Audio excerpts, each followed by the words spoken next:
মুই আর তুই দুইজনে মিলে নেতৃত্ব দিলাম। রে বেরেক দে বাবু রে, মানে অলরেডি কুত্তা সারাজ গা ইষ্ট করি গেছে তো কথাবার্তা শুনি। রে বরিশিল্লা গুন্দা তোরা লঞ্চের হোম ধরে ঢাকা আই খেতার গাঠনি চেঁচাইছে তোকে জীবন চলি যায় কই, আর তোরা ইউজ কি নেতৃত্ব জানেন লাই। আর রে সিডেঙ্গা মাল এই তোগো গাটতাই বেটা হসা মাছের গন্ধের মনে কর মাঝে থাকতে পারে না, তোরা দিবি নেতৃত্ব।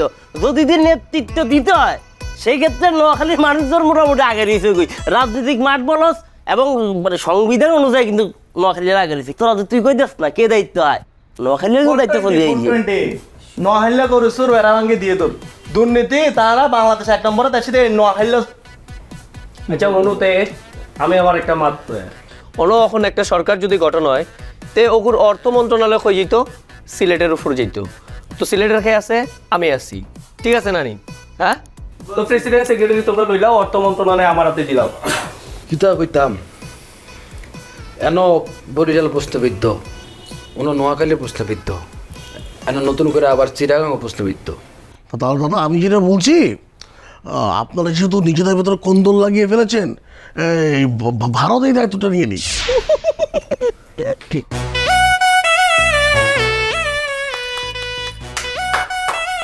দাদা আপনি যে কথাটা বলেছেন একদম ঠিকঠাক বলেছেন।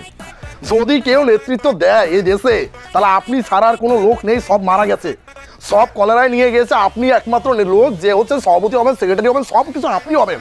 কিন্তু দাদা ছোট্ট একটা বিষয় আছে এখানে, এই যে আমরা যারা যারা আছি প্রত্যেক লোককে আপনার 50,000 টাকা দিতে হবে, সবাই মিলে আমরা ভাগযোগ করে খাবো, কারণ আপনি সভাপতি। এখন টাকাটা দেন দাদা, স্যাপ দিয়ে গুনে দিবেন, কোন নোট দিবেন আপনি ভাবুন। 50,000 টাকাই লাগবে? তাহলে দাদা একটা কাজ করি, শুনুন, আমি তো এই দেশে পড়াশোনা করতে এসেছি, তো আমি সেটাই করি, পলিটিক্সে আমি 9 বলবই। আপনারা যে কেউ একজন দায়িত্ব নিয়ে নিন। বলছি দাদা আমরা ফরেনে না যাই দাদা, আমরা লোকালে থাকি। মুখটা কিলি দিয়ে শুয়ে পড়ুন, শুয়ে পড়ুন, এরকম তো শটান করে শুয়ে পড়ুন। আসুন আসুন আসুন শুয়ে পড়ুন। যেটা কইতাম আর কি, নোয়াখালী বরিশাল চিরাং বাদ, তো পাবনা নিয়ে কিতা কি কইবে নি কিছু? তাহলে তো আমিই বাসি, তোরা যদি কেউ না লিস তাহলে তো আমিই বাসি, আমিই তো সভাপতি হইতে পারি। হ্যাঁ, আর কথার কোনো ভ্যালু বলতে বুঝি পাত না বুঝো নাই, দূর হইতে মেন্টালি তো কথা বলে লাভ নাই। না কিছু কইলে তুই খ না, মানে আমি করছিলাম কি যে এই ম্যাচে যদি সভাপতি হয় তাহলে লটারি মাধ্যমে হবি না। এটা কেমন বাধা করতে হয়? না না এটা তো ঠিকও কইছে। একটা সুনির্ধারিত জিনিস সেটা তোমরা হেফাজত করিয়ে লন্ডভন্ড করিয়ে দিলে। যাই হোক না যা এখন